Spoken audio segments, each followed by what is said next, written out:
Pour ceux qui ne le savent pas, voici l'objectif des vidéos VBA Excel sur cette chaîne.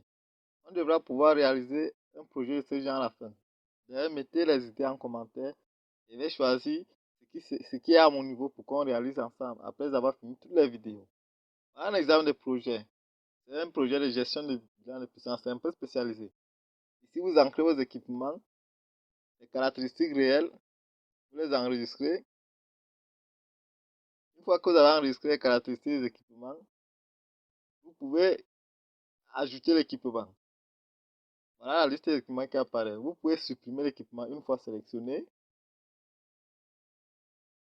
Vous pouvez également modifier l'équipement ici, c'est-à-dire sélectionner l'équipement et ressaisir les nouvelles valeurs.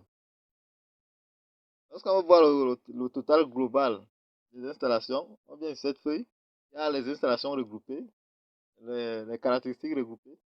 Voilà les caractéristiques totales de l'installation. Likez la vidéo et surtout mettez les suggestions, les idées qui vous viennent à cœur pour qu'on réalise le projet à la fin des vidéos VBA Excel parce qu'on va aller petit à petit et voir toutes les notions. Salut à tous mes chers amis. Aujourd'hui, on va continuer avec notre suite de vidéos sur la programmation en langage VBA sur Excel. La vidéo d'aujourd'hui concerne les structures conditionnelles. Les structures conditionnelles, dans structure conditionnelle, il y a des conditions. Alors, une structure conditionnelle, qu'est-ce que c'est? Qu'est-ce que ça fait? À quoi est-ce que ça sert? Imaginez une situation où, c'est le cas qu'on a ici, vous devez afficher un message en fonction des notes des étudiants que vous ancrez. Par exemple, si un étudiant a plus de 10, le message doit s'afficher, vous avez réussi. Si un étudiant a moins de 10, il doit s'afficher, vous avez échoué. Vous voyez là, je parle en utilisant des si. Il y a bien sûr un autre cas de condition qui est moins utilisé, mais alors plus efficace. On va voir tout cela. Mais avant qu'on ne se lance, je vous prie de liker la vidéo, de vous abonner à la chaîne. Alors, on va commencer avec la structure conditionnelle if, n. If, else, if, n, if. If, c'est si, littéralement en français. Donc, si une condition est remplie, on fait une chose. Si elle n'est pas remplie, on fait l'autre chose. C'est ce qu'on va voir. Restez jusqu'à la fin de la vidéo. Je vais vous montrer un petit bonus, toujours dans le cadre de la programmation VBA. Et j'aimerais également aussi vous proposer de voir l'intérêt de cette vidéo sur le VBA. C'est vrai que faire comme ça paraît banal et moins important. On a commencé avec l'idée de VBA, les variables, les tableaux. Et là, nous sommes sur les structures conditionnelles. Mais lorsque vous aurez acquis toutes les notions, vous pouvez réaliser de grandes choses. Moi, par exemple, j'ai réalisé, avec le VBA là actuellement, un logiciel de gestion de bilan de puissance. Je vous ai dit que je suis une formation en système embarqué, mais à la base, je suis électrotechnicien. Et généralement, nous, on a des équipements dans des appartements où on doit les installer. On doit les installer. Et avant de les installer, choisir les appareillages, il faut connaître les puissances, bref, plusieurs caractéristiques. C'est à ça que c'est ce logiciel. Ici, par exemple, j'ai des boutons. Lorsque je clique ici, j'ai un formulaire qui s'ouvre. Je peux remplir les caractéristiques de chaque équipement de l'installation. Et bien sûr, le calcul est effectué automatiquement. Je ferme en appuyant sur ce bouton. Je peux ouvrir encore l'autre formulaire ici. Là, ça affiche les bilans de puissance. Par exemple, si je clique ici, il y a déjà les équipements qui étaient ancrés lorsqu'il était en train de les réaliser. Les totaux sont affichés là. Et ici également, ce sont les... Bon, je ne vous dis pas de comprendre, c'est juste pour vous présenter ce qu'on peut faire avec. Donc, bref, ces vidéos sont très utiles, mis bout à bout, parce que voir une à une, ça paraît banal et moins important. C'est une parenthèse. Alors, allons-y avec les structures conditionnelles if, else, and if. If, c'est pour dire si une condition est vraie, else, sinon. Donc, si une condition est vraie, on fait une chose, on exécute des instructions. Sinon, on exécute également des instructions. Et toute structure conditionnelle if doit finir toujours avec n if, pour dire la fin du if. N, c'est fin. On a la première procédure que j'ai écrite. Dim, on déclare une variable mention qui va encaisser la mention en fonction de la note. Et ici, une autre variable note qui va contenir la note que l'utilisateur va ancrer. Ici, on affecte à note un input box. Vous connaissez déjà ce que c'est, ceux qui suivent les vidéos sur cette chaîne. C'est juste pour afficher une fenêtre qui va permettre à l'utilisateur d'entrer une valeur qui sera stockée dans la variable note ici. Alors, on commence notre test. On dit if, regardez directement la structure. On commence par le mot que if. On met la variable note supérieure ou égale. Ça veut dire que si également 10 est ancré, ça fait partie de cette condition. Mais 9 ne fait plus partie de cette condition. Si j'avais enlevé égal, ça concernait simplement 11, mais 10 n'était pas inclus. 11, 12 à partir de 11 en montant. Mais quand je mets supérieur ou égal, ça concerne également 10. Ça, c'est pour ceux qui ne le savent pas. MSJBox pour afficher un message. Qu'est-ce que ça affiche? Votre note est, ça affiche la note avec l'espaluette ici pour séparer. On a d'abord le premier message, votre note est séparé avec l'espaluette. Et puis on a le deuxième message, toujours séparé avec l'espaluette, c'est le E. Le E ici, et l'espaluette, non. Alors, vous êtes admis. Donc, si note est supérieure ou égale à 10, alors, alors si, c'est un mot anglais, thing, vous dites alors vous êtes admis. Else, sinon, on affiche un autre message. Votre note est note, alors vous redoublez. En gros, ceci, je le dis en gros, ça apparaît inutile comme cela, c'est juste pour vous montrer. Ici, vous pouvez mettre plusieurs autres instructions qui peuvent faire des choses plus ou moins importantes. Ici également, ça c'est juste des exemples. On va exécuter cette procédure. Bien sûr, il y a le NIF, ne pas oublier, sinon ça ne marche pas. C'est une erreur qui sera signalée. On exécute, ça nous demande ici, ancrer votre note. Je vais mettre 12. Et bien évidemment, 12, c'est qu'il est admis. Bon, le message qui est affiché, votre note est 12, alors vous êtes admis. Donc c'est ceci qui est exécuté. Parce que 12 est supérieur à 10. Encore une note inférieure à 10. 9 par exemple, 8. Votre note est 8, alors vous redoublez. Là, puisque note est inférieure à 10, on exécute plutôt ceci. Voilà le premier cas de la structure conditionnelle if. On va passer au deuxième cas, au cas qui combine un peu plusieurs conditions. On a fait les mêmes choses. On a déclaré les variables mention et note. À note, on a affecté la valeur que va ancrer l'utilisateur. Ici, vous pouvez bien remarquer que lorsque j'expliquais la fonction inputBox, avec 3 paramètres. Ici, j'ai utilisé rien que le premier paramètre. Ceux qui n'ont pas vu les vidéos sur la fonction inputBox, MSJBox, on va toujours aller la regarder. C'est disponible sur cette chaîne.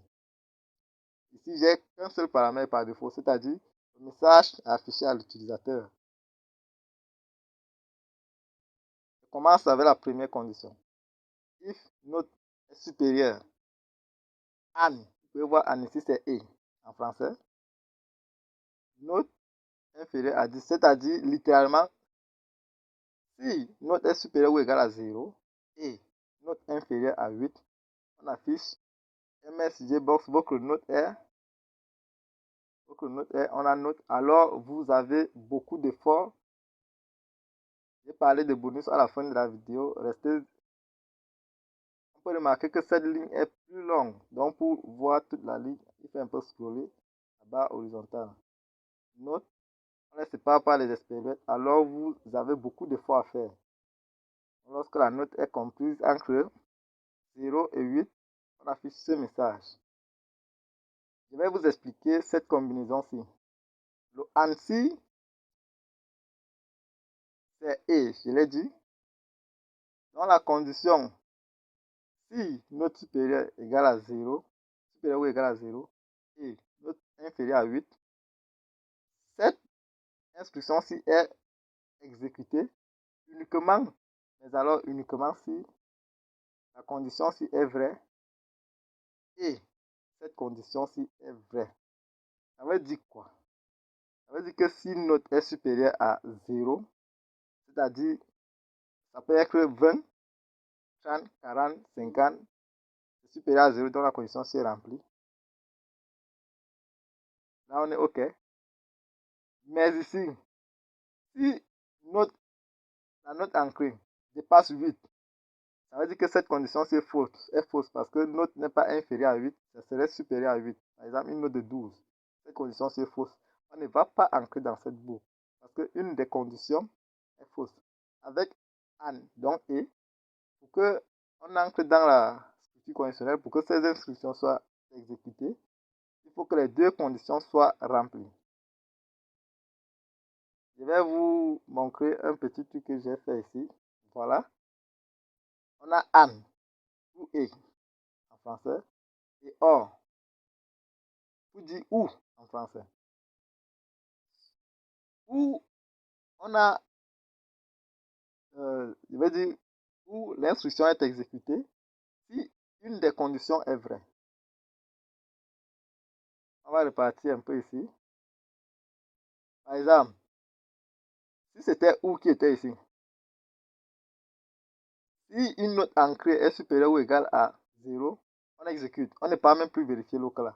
Donc, il suffit seulement qu'une des conditions soit vraie pour que l'instruction dans la condition soit exécutée. Ça, c'est avec ou. Mais avec et, il faut que les deux soient vrais. Vous allez regarder ce tableau, c'est important, très important même. Donc, voici, condition fausse. Là où c'est 0, ça veut dire faux. Là où c'est 1, c'est vrai. Donc, ici, avec et, on a faux, faux. Donc, la réponse, c'est faux. Donc, 0.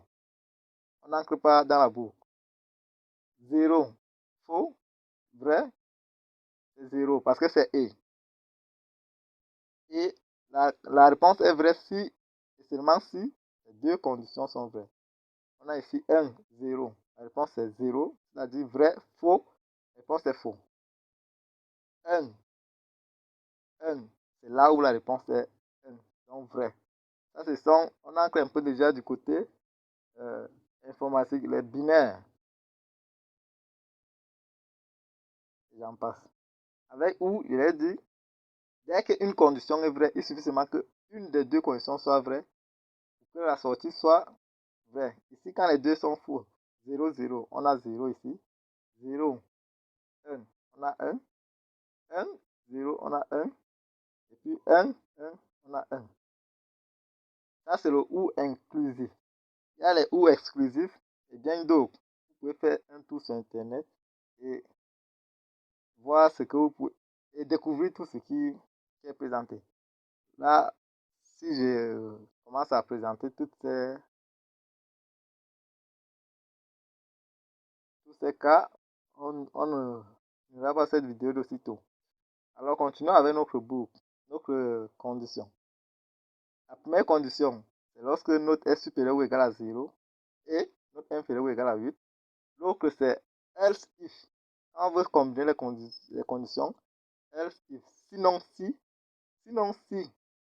C'est-à-dire quand la condition si est fausse n'est pas remplie, on passe ici. On vérifie. Sinon si, on vérifie celle-ci. Note supérieure ou égale à 8 et note inférieure à 11. On fait ceci. Sinon si, note supérieure ou égale à 10, supérieure ou égale à 11. Et note inférieure ou égale à 15, on fait ceci. Qui est ici à l'intérieur, votre note est bon travail, continuez ainsi. lorsque note est supérieure à 11 et inférieure à 15.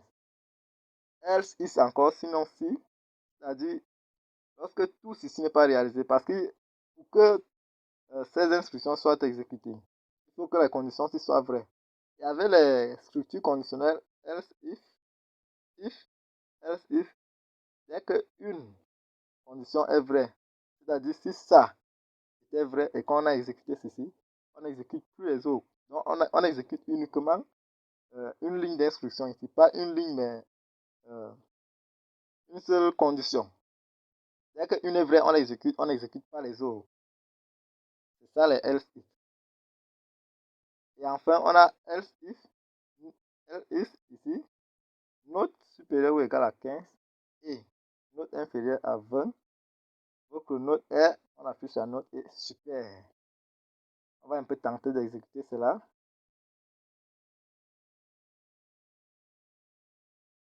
Encore une note, par exemple, 19. On s'attend à voir super. Donc le note est 19, alors super. Parce que note était inférieur à 20 et c'était également supérieur à 15. Donc on a exécuté ici. Super. On peut tenter de vouloir afficher ça. Votre note est note passable. Dans le cas où note est supérieure ou égale à 8, et note est inférieure à 11. On va mettre une note de 10 pour que ce soit vraiment compris ici. Dès que c'est compris ici, on va exécuter ça et on n'exécute plus les autres. C'est ça, cette structure conditionnelle. Allons-y. Je mets 10. Allez, passable. Votre note est 10 passable. OK. J'espère que vous avez bien compris ici. On va passer alors au deuxième type de structure conditionnelle. Celle-ci est plus rapide et plus claire, mais pas trop utilisée par rapport au if. Il y a des cas où il faut vraiment l'utiliser. Lorsqu'on a des tests, beaucoup de tests, au lieu d'avoir beaucoup de else if comme le cas qu'on a eu ici, il vaut mieux utiliser ceci.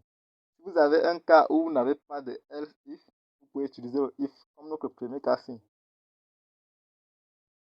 On l'utilise. Mais si on a déjà beaucoup de else if alignés comme le deuxième cas, il faut utiliser la structure conditionnelle select case. La structure conditionnelle select case. La voici. C'est quoi sa syntaxe? J'ai encore déclaré les mêmes variables mention note et j'ai fait ancrer une note par l'utilisateur. C'est le classique. Vous connaissez déjà cela. Select case. Parce que la structure commence par le mot que select case. On met la variable qu'on veut tester. Et la variable c'est note. La note que l'utilisateur doit ancrer. Select case, on met la note. Cas où note est égale à 0. Case 0, ça c'est cas où note est égale à 0. On affecte à la valeur mention nul. Et bien sûr, je répète, vous pouvez faire beaucoup d'autres choses ici dans cette partie. C'est-à-dire au cas où note est égale à 0, vous pouvez faire beaucoup d'autres choses. Ça, c'est en fonction de votre projet. Ici, juste en que vous montrer comment l'utiliser. Car case où note est égale à 1, qui va de 1 jusqu'à 5, on fait mention égale à moyenne, donc on affecte la mention moyen. Vous voyez bien, on prend moyen, on envoie dans mention. Au cas où note était égale à 0, on a affecté à mention la valeur nulle, la chaîne nulle. Cas où note est égale à 6, au cas où note comprend que 6 jusqu'à 10, on affecte à mention passable. Au cas où note comprend que 11 et 15, on affecte à mention bien. Au cas où note comprend que 16, 19, on affecte à mention très bien. Au cas où note est 20, quand on note 20, on affecte à mention excellent. Ça, c'est la structure select case. Et je vous assure, c'est très facile à utiliser. Je répète, il faut l'utiliser lorsque vous avez beaucoup de else if. Lorsque vous n'avez pas beaucoup de else if ou que vous n'avez pas de else if, il faut utiliser simplement la structure conditionnelle if. Et ici en bas, on a MSG box mention. Bien sûr, on a le nSelect comme toujours, comme le nIf, on a le nSelect pour clôturer la boucle select case. MSGbox, mention. On va afficher les mentions en fonction de la note entrée. Entrant 20, par exemple, ça doit afficher excellent. Entrant 20.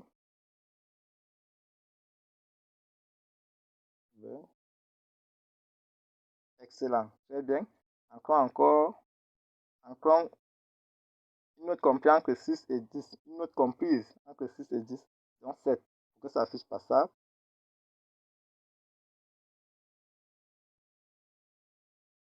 Ok, pas ça. Eh bien, je vous laisse continuer. Là, on a fini avec l'écriture conditionnelle. Pour ceux qui sont restés jusqu'à la fin de la vidéo, voici votre bonus. Le premier bonus, c'est peut-être vous ne le connaissez pas. Lorsqu'on a un module, comme c'est le cas ici, module 1, ceux qui ne savent pas ce que c'est qu'un module, je l'avais expliqué. Sinon, les projets en VBA Excel sont structurés dans des modules. Et chaque module contient plusieurs procédures. Voilà le module 1 que j'ai créé. Pour créer un module, il suffit de cliquer sur, faire un clic droit dans l'espace projet et cliquer sur insertion, cliquer sur module. Vous nommez votre module. Lorsque clique sur module ici, vous nommez le module, on peut venir sur la fenêtre propriété et renommer le module. Ici, on peut changer le 1 en 5 par exemple. Ça va passer en 5. J'ai renommé le module. Et donc, dans chaque module, il y a plusieurs procédures, plusieurs structures, plusieurs fonctions. Une procédure commence par sup, le nom de la procédure, les parenthèses et un nsup, c'est-à-dire fin de la procédure. Lorsque dans un module, on a plusieurs procédures, pour exécuter la procédure qu'on veut, c'est-à-dire si c'est ça que je vais exécuter, la procédure moyenne, je dois mettre le curseur quelque part ici. Le curseur, la barre verticale qui clignote, doit être dans la procédure que je vais exécuter. Par exemple, si je vais exécuter la procédure ici, et que ma barre qui clignote est ici, c'est celle-ci que ça va exécuter. Donc, en gros, la procédure qui a été exécutée, c'est la procédure où se trouve le curseur. Ça, c'était le premier bonus pour ceux qui sont restés jusqu'à la fin de la vidéo. Deuxième bonus, vous pouvez remarquer qu'il y a des lignes qui sont totalement en vert. Ce sont les lignes de commentaires. Ces lignes ne sont pas exécutées. Donc, elles ne font pas partie du programme. Si vous avez une ligne que vous voulez enlever du programme, par exemple, si je vais enlever cette ligne-ci, je peux la sélectionner. Bon, au lieu de sélectionner, si c'est une ligne, vous mettez l'apostrophe devant. Et puis ça passe en vert. Là, cette ligne ne sera plus exécutée. C'est passé en commentaire. C'est ce qu'on appelle les commentaires. Les commentaires nous permettent d'éclaircir le code, de faire comprendre à une autre personne qui n'a pas participé, et parfois même à nous-mêmes, lorsqu'on revient plus tard, des parties du code, ce que le code fait de façon claire, sans trop fouiller. Lorsqu'il y a un bloc, on veut passer en commentaire par exemple, si c'est tout ce module que je veux passer en commentaire, je sélectionne, je viens ici, il y a commentaire en bloc. Si vous ne voyez pas commentaire en bloc, bon, lorsque vous cliquez d'abord sur commentaire en bloc, ça passe tout ce qui est sélectionné en commentaire, vous voyez que tout est devenu vert. Donc moi j'annule, c'est juste pour vous montrer. Si vous n'avez pas ça, allez dans affichage, oui, affichage, barre d'accès rapide, cochez ici jusqu'à ce que cela apparaît, parce que moi je ne sais pas exactement ce qui affiche ici, mais cochez presque tout et vous allez voir ça apparaître. Cochez-les jusqu'à ce ce qui commente le bloc du commentaire d'instruction, ce qui met en commentaire le bloc d'instruction apparaisse, pour que vous passez rapidement des lignes de code en commentaire. Troisième bonus, je crois que c'est le quatrième. Bon, troisième, vous avez remarqué que dans la procédure moyenne 2, il y a des lignes de code qui sont longues, mais alors longues. Donc il faut scroller pour voir, et ça c'est pénible. Il y a une façon simple de couper une ligne de code et de le ramener à la ligne. Regardez où je me suis placé, à côté de l'expérience, placez-vous où vous voulez. Et dès que vous cliquez, mettez d'abord tabulation et puis un tiret de 8, c'est-à-dire underscore. Puis tapez entrée pour retourner à la ligne. Là, vous avez fait un retour à la ligne. Ce code est toujours fonctionnel. C'est-à-dire que vous avez coupé la ligne. Je peux le refaire ici. Je me place à côté là. Underscore. D'abord espace. Pardon, espace d'abord. Sinon, ça ne prend pas. Et puis ceci. J'ai juste couper la ligne pour éviter le scrollage et compliquer les choses. Et voilà, c'est tout. Likez la vidéo et abonnez-vous à la chaîne. Mettez vos suggestions et vos critiques également en commentaire. Sur ce, je vous dis à très bientôt.